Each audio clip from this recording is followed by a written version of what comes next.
People want quick results, right? Conversion rate optimization doesn't work that way. Don't try out too many things at one go. Take it gradually, scale it gradually. There can be an aggression, but don't put that aggression in changing your positioning of how you want to scale your business. People who run the show, they have become much more smart. They understand that just pumping in money is not a solution. You can't do much about these big rules and regulation changes that are happening because they're too big. What you can, however, do is to ensure you're testing up those pages so that you improve your ROAS and not just focus on increasing your e-commerce conversion rate. More data does not mean more action. More data can also mean more noise. Always leave room for cross questioning. Let a team sit together and try to reason out things. You looking into a business for very long will lead to create your own set of biases. That's problematic. You need to understand, or the client needs to tell us the things that they have tried in the past, what hasn't worked behind, so that we don't repeat the same mistakes. Welcome to another episode of CRO Wizards Season 2 by VWO Podcast. With hours of in-depth conversations, we talk about using CRO to deliver what your users want, while also driving long-term growth for your business. Before we speak to our guest, here's a very quick overview of what we do. VWO is a leading experience optimization platform that enables you to gather in-depth user insights and build winning experiences across your website and mobile app. VWO Copilot, our AI champion, handles the heavy lifting of suggesting test ideas, creating variations, and finding insights, so you can focus on making strategic decisions that drive growth. Now, without further delay, let's jump right back to this conversation. Today, we've got a very special guest with us, Anirban Chakraborty, an engineer who took a sharp turn into the world of business consulting. And let's just say he's been crushing it ever since. With over 3,000 plus A/B tests, $18 million in additional revenue, and a win rate of about 50% plus, he's worked with large brands like Decathlon, Charles & Keith, CaratLane, and HappyFresh, helping them scale with data-driven experimentation. As the founder of ConvertPolo, he's now taking his CRO expertise global, helping businesses optimize and grow. But here's something cool. His experimentation journey actually began with VWO. He's one of our own, and he's worked with some of the biggest brands in the space. And right now, we're going to dive into his journey, his wins, his lessons, and what it truly takes to make CRO a success. Hi, Anirban. Welcome to CRO Wizards Season 2 by VWO. Hi, Vishesh. Thanks for having me over here. How are you doing? Good, doing good. I must say, finally we are here. We've gone through a lot of hiccups to Right. finally arrive. Lot of to and fro. Lot of to and fro. Yeah. Absolutely. Different challenges, bandwidth challenges and meetings coming up and everything. But I'm glad, no one better to be doing it with but one of our own. How are you doing today, Anirban? I'm doing great. Thank you so much for asking. Yeah, looking forward to this. Yes. And again, as we have already made you aware of, the format, couple of icebreaker questions thrown in here and there, but majorly we'll be focusing on a set of 10 questions where we ask you more about CRO, how have you worked with CRO, and what our audiences can gain from your perspective and knowledge on CRO. Right. Perfect. Since you are very involved in the field of CRO, this is a question that I want to ask to you. What do you love most about working in the CRO industry? Uh, there are many things. I think the community is great. There's a great CRO community. If you look at how well they interact with each other, the knowledge they share, and the kind of things that they come up with, that's really dynamic. Okay, that always helps. The second thing is the fact about working in CRO is that it has a associated philosophical side of why I want to do it. Uh, CRO, and one of the subsets in CRO is the testing and the experimentation. And I feel that it teaches you a lot about the lives. There's this quote, and I remember the quote finally. It's from Winston Churchill. He said that. By the way, you must have heard of him, like pretty ruthless leader during the Of World War, course. right? Yeah. Yes, Yeah. absolutely. So Absolutely. success is not final. Failure is not fatal. And that Lovely. is the philosophy by which CRO or conversion rate optimization is driven. Your wins don't rule or don't establish that all's well. First thing, it tells you that that specific thing that you're looking into is possibly working well. in today's context. It also basically tells you that a lot of it, I mean, uh, the winners, the not the winners, the losers are, or the tests that have been lost are basically a scope of opportunity where you can do better. And that has a lot to do with life as well. I have been experimenting with my life a lot. I have been an author, I have written books, got my books published. Then I've been into customer service, sales, then finally reached into conversion rate optimization, where I you know uh, where I started my journey, and later on BW, and now leading a company. It tells you a lot about the things that can work and that cannot work, but those are circumstantial. What stays with you are the learnings that you gain while you're trying multiple different things. And because I can draw this analogous between conversion rate optimization, CRO, and my life in general, or anyone can if they try and look a little harder, it is the reason that I want to stay. That is the reason. And of course, there's a professional reason that the kind of impact that you can create, the names that you took were pretty big, right? Yeah. And over there, you are just just doing so much. But when you look into businesses which are crushing it, like you said, who are small teams, 20, 25 people team, and building a brand, and what you can do over there as a conversion rate optimizer is insane, right? Your impact you can see on a day-to-day basis. That gives me the kick, or the thrill to continue with what I'm doing. Lovely. Success is not final, failure is not fatal. Winston Churchill. Wow. I mean, yeah, the man was ruthless, but some good nuggets of leadership and wisdom I did come mean, out of the man. yeah, desperate time, desperate measures. That was the time when you had to be ruthless. Absolutely, absolutely. And if for folks who are listening in, the kind of impact and this is the satisfaction that you're talking about, the kind of impact that you can make in this field. And for the small businesses, as you mentioned, they do not always have that kind of money with them, but they really want to scale their product, and that's when folks like you come in to help them on the journey. So Correct. lovely to hear that, and I hope some people take inspiration to join you, and you may have people applying to your organization as well. Who knows? Yeah, definitely. Hopefully, yes. Absolutely. Thank you so much for sharing that. I'll straight dive into the questions, and this is going So, to be a lot CRO focused, and I'm sure that you've dirtied your hands enough in this to be able to answer it from the back of your hand. mhm. And since you spoke about these large clients, small clients, or whatever, when you interact with these clients, what is the expectation that you have from process, people, or anything that should be in place, and what are the gaps that you notice which could have been better? I'll start with the latter, because once you identify the gaps, it's better to you know uh, address it in the former part of the question. Second thing is, I come from CRO, like you said, and we always establish problem statement first.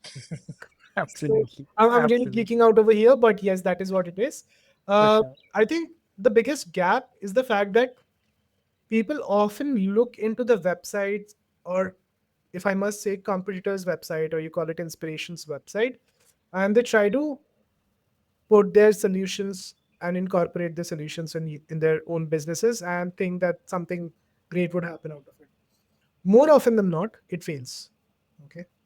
And it's easy to pick up a successful template, apply it, and expect results out of it. I mean, a lot of people do that. Maybe it works also. I haven't come across a situation where it is ideally working, or at least giving the same kind of results what it is giving to the one you copied it from. But the problem is that you think that an X business or X business solution can be replicated in the case of Y. That is not, it doesn't work like that. You can always look into multiple different layers of the solution that they have done, try to see what works for you, but there has to be a reasoning behind it, right? That I think is very crucial. What is the former part of the question? What do you expect What do I that they expect? have in place? So it's initially as interesting as it is, people want quick results, right? Mhm. Conversion rate optimization doesn't work that way. It's in speaking in terms of cricket, it's a test match, right? You cannot have Correct. a 10-10 over match and see results out of it. It doesn't work like that. You might get certain good results which might motivate you. We try that, to increase the longevity of the program and the results that you're going to get out of it. But you there are a lot of expectations as to how you'll coordinate or you'll be an extended arm of the client, right? That is an expectation that we have. The fact that the client, with their all magnanimity, let us be their extended arm is something that we expect out of them. That we get to understand their business as well as they do. We are not know-it-all. We don't pretend to be know-it-all, and we don't come with that expectation. We don't try to set that expectation as well. A lot of download is required. Lot of understanding is required. You need to understand, or the client needs to tell us the things that they have tried in the past, what hasn't worked behind it, like what has been the result that you have got out of it, so that we don't repeat the same mistakes. Or if we do try something close to it, we have a reasoning or strong data backing why we are doing a certain thing. So all that download takes time.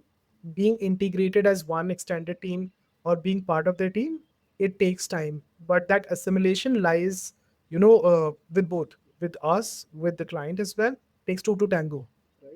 Yeah. Absolutely. Absolutely. No, lovely. I mean, from the gaps, the copy and fail gap is a very standard thing. That's a bias that many people still carry. And lovely to hear that about being that extended arm and letting the client run the show for you and having that faith in you that you'll deliver that over a test result, of course, not like for listeners who are listening in, a cricket match, an ODI result is typically a 50-over match. A test results run over 5 days, and that's why that's the parallel that Anirban is here trying to draw. And when you make them, when they make you an extended arm of yours, and when you go with them with certain ideas that you want to test, but you aren't sure whether you'll get their buy-in or not. How do you tackle such situations when they don't agree to certain ideas and yet this will work for them and you push for it, and how do you go about it? There are two ways you can do it, and it depends upon the person. When I was into the field of customer service, it was taught to us that there are four kind of people. There are feeler, thinkers, directors, and entertainers. Okay. Most of the business owners are either thinkers or directors. Okay. Now you can do either of them, and most of the cases, you have to do the former. Sit back and see their idea not working out. Then you can pitch in your. That's one way to do it. The other way to do it, which is the first thing that I try to do, is to go with solid data backed, numbers. You need to understand that these people, or whoever is running the show, the owner of the company or the business decision makers, they understand that the data doesn't lie. Of course. So data backing has to be strong. You cannot go with a single data pointer and say that A, C, X, and because of which Y. You have to have multiple primary investigation points, secondary data pointers, which are supporting it, all indicating towards one thing. Right. That's one way. When you're taking in the test, you always have to show how it is going to impact the KPI of the business. Correct. Correct. If you are hitting the baseline, if you're creating an impact in the baseline, there's no reason anyone is going to say no to it. They will say no. Right? Maybe they are also thinking to sit back, relax, and see you fail before they pitch in their idea. Who knows? Yeah. No, well said. I mean, the way the world is moving, everyone is probably wanting to do that. But Yeah. at the end of the day, data speaks the truth. And you also know that if you've pitched in an idea with a data backing, more often than not, it will fail. But like you said, even if it does fail, success is not final, Yeah. failure is not fatal. So that kind of a flavor does apply. And Right. yeah, I mean that's a great way to go about it. And when you do these experiments, Anirban, and I'm sure that globally the focus on paid ads, globally the focus on increasing investment on advertisements, be it on Meta, be it on Google, wherever, that's increasing. So, what steps can be taken to build a robust testing pipeline with organic reach sort of declining and experimentation sort of wanting to pump that up? How do you manage that balance? So I would like to, I would beg to differ over there a little. Okay. We are saying over here that the reliance on paid ad is increasing, but Mhm. it was way more probably a year or couple of years back, and you Okay. need to understand in the space of experimentation, a year or a couple of years is a lot, right? A lot. And Absolutely. specifically in field of user behavior, it is a lot. So Correct. people or the people who run the shows, run the businesses, they have become much more smart. They understand that just pumping in money is not a solution. Something in They mind. are they. I mean, that is the general thing that I'm noticing. Either they are perishing, or they are smart enough to understand that just pumping in money will not yield any result. Okay, it's as simple as that. Meta is changing their regulations, or paid mediums rather, are changing their regulations really quick. Sometimes it is the CPM that is creating the issue. Sometimes it's the bid that is creating the issue, which puts the meta ads on a toss. Just now, like I'm coming to, before I came to this podcast, I came across two different clients, one sitting in Canada, one sitting in India. Both of them face the same issue in the last 7 days. They figured out what is wrong, but they can do very less about it, right? So it's not a localized issue. It's a global problem. So they're cognizant of it. You can't do much about these big rules and regulation changes that are happening, because they're too big. They probably control the market in general itself. What you can, however, do is to ensure that you are doing landing page optimization, you're testing up your those pages so that you improve your ROAS and not just focus on increasing your e-commerce conversion rate, because landing page optimization is actually creating impact in both ROAS as well as ECR. Okay, that's one thing to do. Very important, very pivotal. What's also important to understand is be cognizant of your visitors. Don't look at them in numbers, just numbers. Okay, you cannot say that 1 million traffic is something that I'm getting, uh, 10 15% out of that, out of a specific medium. The rest of it I can ignore. I need to focus on this 15%. I know people do that. Maybe it works as well. But what you need to understand is that sources and mediums change. Most of the people don't buy during the same season, I mean, same session itself. They come back. And They when come they back. do, you have to give them that kind of importance. So, what importance am I talking about over here? Let's say someone is coming from a social medium. Hmm. You and I, probably people who are suffering from doom scrolling. How Of how course. how late into the night do you scroll?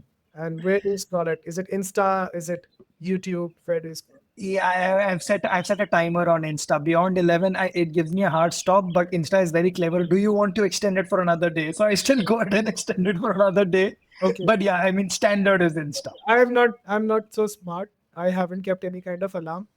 Uh, and often I find myself looking into UFC fights and stuff like that, clippings of Oh, which perennially goes on. Okay. goes on. Correct. No, I mean, uh, Khabib beating the hell out of McGregor is always fun to watch, even if you Of watch course. it number Of of course. times. Agreed. So Agreed. you need to understand that when I'm doing something like this, and you put an ad in the middle, hey, you like shoes? Watch this ad kind of thing. It's highly targeted. I get it. But I'm watching reels. My dopamine hit is on a different level altogether. Different level. I'm enjoying it. I'm feeling it. It's almost I'm personifying the other person over there, and I'm sitting in that situation. Telling that. Now I'm coming to your website, and I'm seeing just a generic landing page, listing page, let's say. Will that give me that same kind of, fun Dopamine hit. Yeah. dopamine hit? Yeah. Yeah. That disconnect itself will probably bore me out and I'll leave. Unless your product has been shot so well that I can focus into it. So give me an option like that. Let me scroll or swipe in your website as well. Give me good quality images. Now, if you don't do these things and you say that the users are not buying, then you're complaining for nothing. Might sound harsh, but you're not doing enough for them. And let's just say, No, no, absolutely. I mean, I've been on the receiving side of it where, in the between of this an ad is thrown, but when I end on the landing page, either it is not the product which they targeted with me right, on, or it is not exciting enough for me to act upon it at that point of time. right. And I'm sure that if they would have experimented a little bit with this, they would have figured the right way. Yes. But the fact that, you just chose ads as a medium and expecting gold and silver out of it doesn't really have an impact. And just the fact that you're pumping in a lot of money into it. Yeah. We're putting in a lot of money. Just if you're doing it like 80%, why not do it 100%? Just go Why for it. not do it, Haran? Yeah. Absolutely, absolutely, absolutely. No, being cognizant of your visitors is actually a very, very important step, and not just treating ads as a place to pump in money and to get the ROI out of it. It's a user base at the end of the day you're building, and especially for smaller businesses, that becomes more and more key. And since we speak on smaller businesses or large businesses, everyone uses a multiple cohort of tools. There is the analytics platforms, there is the CDP platform, there's a whole list of it. And what, at least in my experience, also I've observed is they're siloed, they sort of lack integration, Yeah. and one doesn't talk to the other. So you, as let's say a CRO expert or anyone who's sitting behind, doesn't get a single view, out of it. So Correct. how do you in your field would advise our users that, how is it the best way to overcome this siloness and create a strong data-driven backing for your experiments? So what I do as a very active practice is that the first week, while we are building up experiments and while we are doing everything, we do a Google Analytics and GTM audit. Okay. Okay. Okay. Problem is that in a lot of geographies, even in India, mostly in India, it's sold as an upsell. Okay. It's very problematic. It is I hear you. I anyone hear who you. understands experimentation I hear or you. CRO in general, they would call it out. Okay. The simple fact is like you are saying that I'm selling you shirt and a pant, but for Mhm. sewing the buttons you'll have to pay me extra. Very nice analogy. Very, very apt analogy. So Absolutely. it's so foolish. So we spend the first week in auditing. Okay. Spend the first week in setting up everything and in ensuring that the tags are in place. Everything is looking up fine. This is something that I learned while I was in VWO. There were a couple of very nice colleagues of mine who were great at this. I'm still very thankful to them, still in touch with those people. They're practically my friends forever kind of people. Uh, we generally set it up. We create exploration reports at one place. We ensure that the integrations are in place. And your exploration reports on a month on month, you toggle the data and you just pull it out and you look at how it is looking like. That's very important.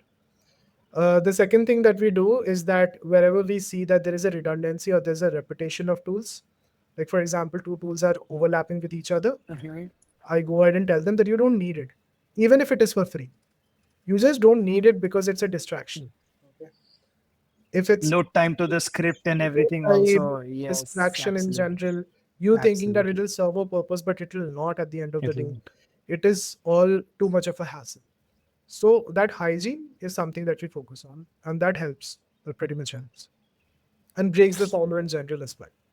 Got it, got it. So audit definitely becomes a very important step, before jumping into anything, understanding the lay of the ground. Like, you gave the analogy of cricket. First, the pitch needs to be clearly understood what the pitch Of is, course. and then only you can decide what strategy you want to use on that pitch, right? Right, right, definitely, definitely. Most Absolutely. And you mentioned redundancy and repetition of tools. Can you give an example of where you have seen this? Not where, or as in which set of tools you usually come across that clients will have five of them, but probably not even using one or maybe one of you're them. allowed to take names. Please, please, by all means, go ahead. Well, yeah. So I see Hotjar clarity being there everywhere.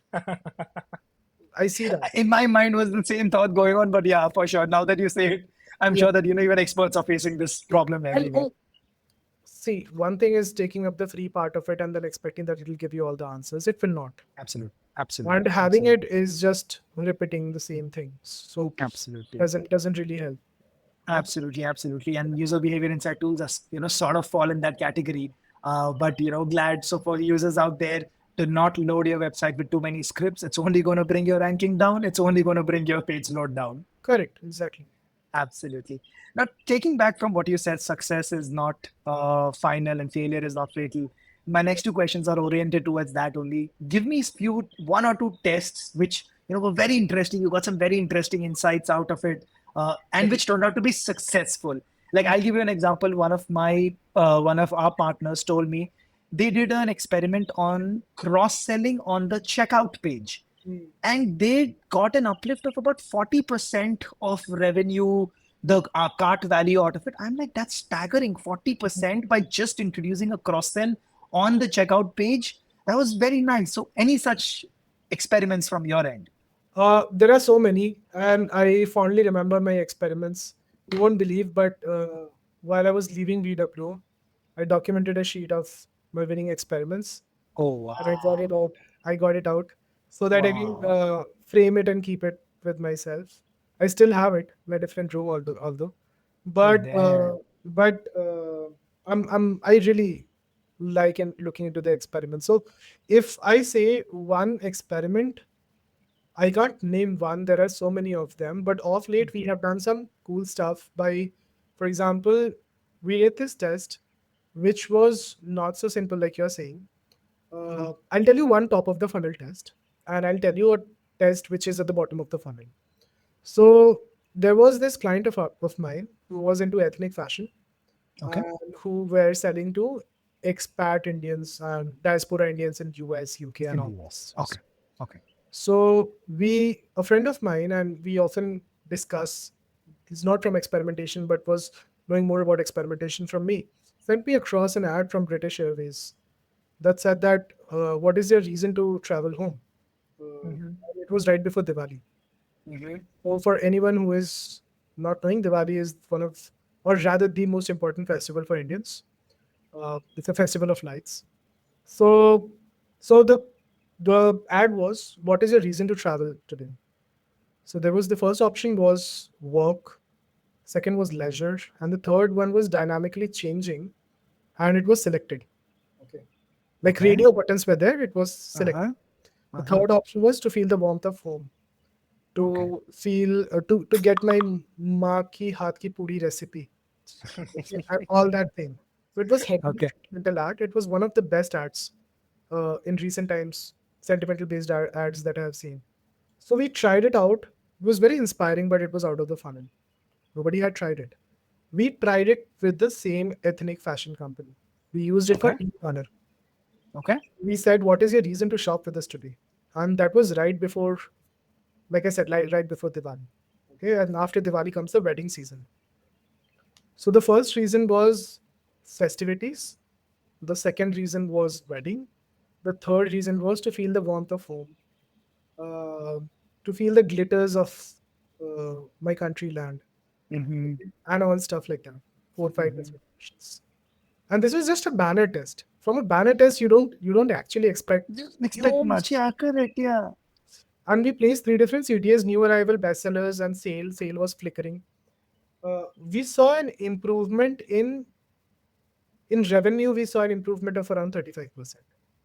Wow. Assisted conversion from hero banner itself increased by around 180%. Like Wow. people who are clicking on the banner here, in Eventually purchased at the end of the and thing. then converting, comparing it to variation who are clicking and actually purchasing, Uh-huh. uh, it increased. Now, if you tell this to someone that we try it out, people might say, because we have a habit of being cynical and we see so much of marketing stuff all around ourselves that we have got Mm. kindly These sensitized to it. sensitized. The whole, Yep. Yep. the Yep. whole game, right? So we would say, ki, yaar, it will not work. It's not going to work out and stuff like that. But it does work. For an average Joe sitting away from home, so many kilometers away, so many miles away from home, it is something that influences them. Yes. Yes. Absolutely. So that's the first one. Second winning test was into the space of a durable consumer durables. Sorry, and it was a card revamp. So we saw Okay. that though they were trying to push upsell, but they were trying to push upsell so much that the whole thing, the font was becoming small. The testimonial, which was earlier one I mean, the testimonial that we had put on the top of the cart, which got great results, was put at the middle. So of course people were not getting enough attention. It was not, Mm-hmm. and there was no guarantee of return. There was no payment options and clarity about safe checkout and stuff like that. We Mm-hmm. revamped the whole cart. What people did not look into hard, because they were looking into ROAS and just the overall metric from a bird eye view, was that this is a health related product. consumer durable in the health space, health and wellness space. There Okay. are also people who suffer from sugar, Hmm. diabetes, who have looked into it. What you need to know about people who suffer from diabetes is that they don't see very clearly with naked eyes. Wow. What you need to understand is that this product is also helping out people who are old aged, who probably has osteoporosis. So naturally their sight is weak, their attention is not so much. Is not They so need much. guarantee, they need stuff like that. We made that whole change, and bam, the conversion increased by around 22%. Now, Wow. these are the two that I can think of. There are so many more. I'm sure. But these were the two. Oh, lovely. And I feel that, the insight that at least I'm able to draw out of it is treat your users or your customers as humans. Like, look at them as human beings who have a psyche of their own and who have emotions and intentions. And I your think, experiments come from that. yeah, a general empathy always helps. Always Uh, helps. you, I mean, we often get lost in the whole myriad of getting winners, running tests, and Winners. all this. Yeah. Yeah. We try Yeah. to run multiple tests at in a single month, so we get lost in that myriad. But it always helps you. And the one more thing that is very important is that always leave room for cross question. Let a team sit together and try to reason out things. You looking into a business for very long will have let lead to create your own set of biases. That's problematic. Got it. Got it. No, absolutely. That's very interesting on the British Airways ad. I'll probably go and look up that ad. That's Sure, and sure. I especially can a send it moving across. one. I probably Yeah, have yeah. it on LinkedIn still. I'll send it across to you. Please do so. That would be really, really interesting. And on that journey, since we were discussing successes and failures, in the failure category, what is something that that mistakes that businesses do that cause more of failures and that cause more of problems in experimentation, which you would want them to avoid or absolutely stop? Pressing the kill switch very soon is a big problem. That is a That's big problem. yes, agreed. So that That- is one of the biggest thing that I would say. Don't try out too many things at one go. Take it gradually, unless like the whistle is just blowing. There's an SOS situation. Take it gradually, scale it gradually. There can be an aggression, but don't put that aggression in changing the things or changing your positioning of how you want to scale your business. The general strategy should remain the same. Absolutely. Like you said, it's a test match. You can't be very impatient with it. I'm You not just have to talking play about a longer game. experimentation in general. I'm talking about, in general, even the people that you are hiring, uh, even the product that you want to sell. Uh, don't don't try to hoard too much, like, or don't try to change things too much. Knee jerk reactions don't really help. Right? That. CRO is truly a philosophy for you, Anirban. I can really see that how you're continuously drawing those parallels with Yeah. anything and everything. I mean, you do one thing 16, 17 hours of a day. I mean, I'm not saying that I work 16, 17 hours of a day. I also think in that time. I'm not one of those people who would say that you need to work that long. But this is a gradual thing. You don't come across great test by setting 8 hours in front of a system. You have to give it time. And when you think about something for so long, you draw out certain philosophies from it. So most of the great CROs that you would see, Uh-huh. I'm allowed to take names, like, right? Yeah, please, Yeah. please. So for example, Shiva is one of my favorite. Shiva Manjunath. There is Rishi Rawat, P. Playa. If you look at all these people, they're all good, very good with philosophy of testing. Uh, and I think that is what I'm talking about when I say that the community is rich. The Community is community rich. is rich. Yeah. And I'm sure it's rich also because, like you said, these parallels can be drawn from which, everyone can draw their own understanding, business, personal, people, process, products, all of this, like you said, can be included in the gamut of experimentation. Correct. Exactly. Lovely, lovely. And you were speaking when you were speaking about these tests, you said it had an impact on revenue, it had an impact on cross-sell. These are very, let's say, macro metrics. These are very large-scale metrics for which every business is, of course, concerned about and should be their primary goal. But there are other smaller metrics as well, which could be your CTRs, which are click-through rates, add to carts, etc. How do you find them fitting into your experimentation journey, or where should they come in on this? They are everywhere. Like the smallest of the things are present perpetually everywhere. You just need to look at it hard. For example, I'll tell you about a test. So this test we did for Decathlon itself. Uh, Decathlon also announced a couple of other brands which were there at the same time, but in the apparel section. Okay. What we noticed, we made the filter unenclosed. We made it sticky. We made it prominent Mhm. because there were so many SKUs, right? In Okay. that case, it made sense. Mhm. So what we noticed was that the product page visits reduced. However, all the other progressive steps, add to cart, clicking on checkout in cart, and then finally thank you page, everything was increasing, but product page reduced. So what it basically means is that, and I came up with this term at that point of time, that uh, a more confirmed and informed choice would lead to a initial drop, but lead to a better impact on baseline. Yeah, that impact So, on that. Yeah. so in when you look into the smaller goals, the micro metrics also, you have to look at it from a larger scheme of things. Mhm. Just because a metric is going on the red does not mean that it's not a good red. There can be good reds also, unless it is revenue or conversion. Yeah. So, Absolutely. I mean, that's actually wonderful to say that in the short run it may give you a red, but right. if you let it run and if you don't put the kill switch to immediately, you'll find the long term impact of it. Yeah, you can say that. But also, I mean, just look at it, like paraphrase goals with each other, try to understand, and then it, it'll surely give you a result. Surely give it results. Absolutely. My last two questions in this journey of questions, it's been absolutely fun talking to you. And Same here. my mind loves philosophy conversations, so I'm able to draw a lot of parallel to life as well. But just getting into the depth of CRO from a technology perspective, Right. what are the few technology advancements that you really feel will influence the space of CRO in the way forward? Everyone talks about AI, so that would be a Abs- name that I would take. Yeah, of course. Implications of that are a little early to judge, Got it.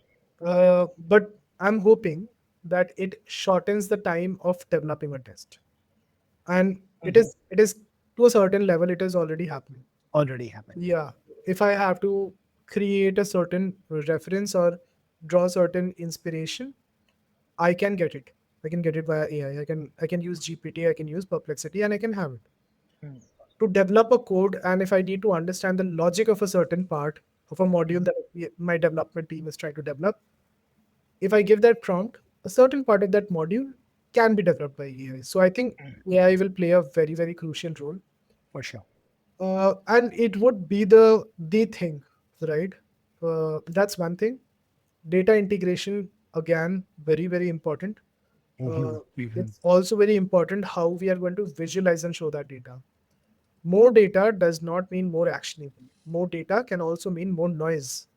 How you are presenting that data is Correct. going to be very important. So I Correct. think that Correct. data engineering will also have a lot of impact Got in it. it. Got it.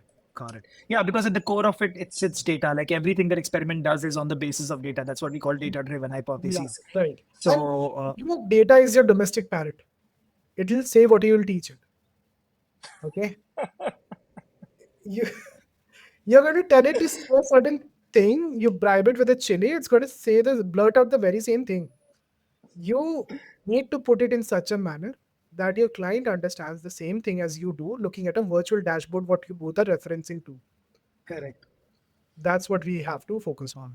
For our listeners on the call, parrot is a very dear bird to Indian diaspora, and it can be trained easily To by speak. giving it to speak, and they just need those right incentives. A chili is a very great incentive for them, but it's very right. You can make data speak your way as long as you know what you want out of it. And of Correct. course, when AI comes added to it, it really does great wonders. So thank you for sharing that. And the last thing would be that with AI, with data visualization, CDP, so many things happening in this space. How do you keep yourselves abreast of all the developments? One thing you definitely shared, you follow the gurus of CRO and you follow them closely. But what are your nuggets for our listeners on how to keep themselves abreast of latest developments in this space? My very dear boss in VWO, Harry is still over there. Harinder. Absolutely. Okay. Harinder. We fondly call him Harry. Yes. He taught me a very important thing. Take out 1 hour from your calendar and read every day. Okay. Like make it busy. Don't make it Make it accessible. busy. Just like how you do with your lunch breaks and stuff like that. Just put an hour where you read. Okay. And you read more and more. And I think that is one of the very important learnings that I take. Uh, there's a lot as we scale and as we grow and as the clients increase and we are trying to get in more good talent in it kind of becomes a little difficult, but I ensure that I have around 10 hours of reading and going through various different content, be it in video or blogs or anything else, uh, every week, 10 hours every week. I also try to ask or you know connect with multiple different people to understand what they are doing and how they are doing it better. That really Absolutely. helps. The latter has become a little bit of a problem these days because of so many different reasons. Because mainly because I am occupied for a larger part of the clock, but I think these two things help the most. Absolutely. So blogs and you've taken the names of those people and just dedicating time to ensure you always keep reading on latest things on this Correct. front. Correct. And even this was really great on sharing details and your insights into CRO and how one's life can also draw parallels out of it. So thank you so much for sharing that. Thank you so much And for having we me. have an interesting round for you. And Yes. before we jump onto that round, that wasn't told to you, so that's going to be interesting. But before we jump onto that round, I would ask you one question. If any skill that you would want to master instantly, like let's say, God granted you a wish and you wanted that, let me master the skill instantly, what would that skill be? I would say coding. Okay. Very underrated. Just 2 lines back, I said that AI is going to be the roost, Yeah. but I can think, I can design, Mm-hmm. I can also look into data, Mm-hmm. but you have to understand that you are passing this information to someone who Mm-hmm. wants to, who's going to build it. Mm-hmm. Now, what he understands and what he perceives, he or she, is Mm-hmm. completely up to them. And Up what to comes them. out at the end is kind of can be different. Okay. So this possibly would not impact my overall metric in general. I can get Mm-hmm. it done, I can still run the test. But just out of the vanity of a CRO, Anna, just out of the urge, damn, if I knew this, I would have developed it in a different manner. In a Probably different manner. something very different out of this. That thing, yeah, and it's I'm saying, this is not going to change anything in the larger scheme of the things, but it is vanity. Okay, purely out of vanity. So that is something that I would like to Got it, got it. God has answered your thing partially by giving you AI already. But yeah, I still understand that skill set that, it is still a skill set that one carries and correct. would really come into Homes over a use. period of time. Yeah. Absolutely. Okay, so here is the final thing. It is a set of rapid fire questions, Anirban. Okay. And, it's going to be very quick. So whatever comes to your mind instantly, I will expect you to answer that to me. And here you go with question number one. If you were starting a career in CRO today, what is the one thing that you would do differently? Would learn coding. Learning coding. Okay, perfect. That's great. A person that every CRO professional must follow. Uh, there are so many, I can't name one. Give Follow me me. what? Give me two, three names. Okay, the answer to that is follow Anirban Chakraborty, guys. Three books that you would recommend to our listeners. Good to great. Sapiens. And there was this book by Neer Eyal. Um, what was the name of book by Neer Eyal? Hooked. Hooked. Hooked. Yes, Right. correct. Sapiens would be my recommendation too, no Right. doubt about it. Right. What's your go-to travel destination? Kannur, Kerala. Kerala in general. Oh, Yeah. oh, wow, lovely. You should consider Goa next. Yeah, I have considered it 5 times. I'm not going again. Okay, done. Yeah. One thing that AI will replace in the next 3 years. Um, I think they'll not replace, but I think they'll replace the larger part of the task of a coder. Of a coder. Got Yeah, it. but they'll not replace completely. They'll not replace completely. Fair, of course. That's when people like you also need to come into play, right? Right. Yeah. One CRO metric that you wish people would stop obsessing over.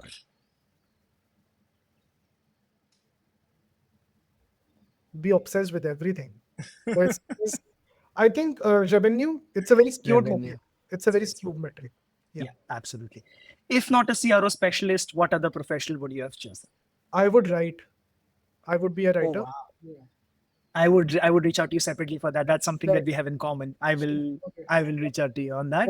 Yeah. And the last one is a dream or goal that you want to achieve in the next 3 years. We want to be the best user behavior company in the whole wide world. Wow, lovely. And I can only wish you the best on that journey, Anirban. Thank you This so has much. been really a fun conversation, and I know you still keep working closely with BWO. Right. All the best on that journey. And Thank you. again, thank you for being a part of us. Thank you for being part of this podcast. And good luck and have a good evening, Anirban. I had a lot of fun. Thank you for being a great host. Absolutely. Thank you so much, Anirban. Have a good one. Take care.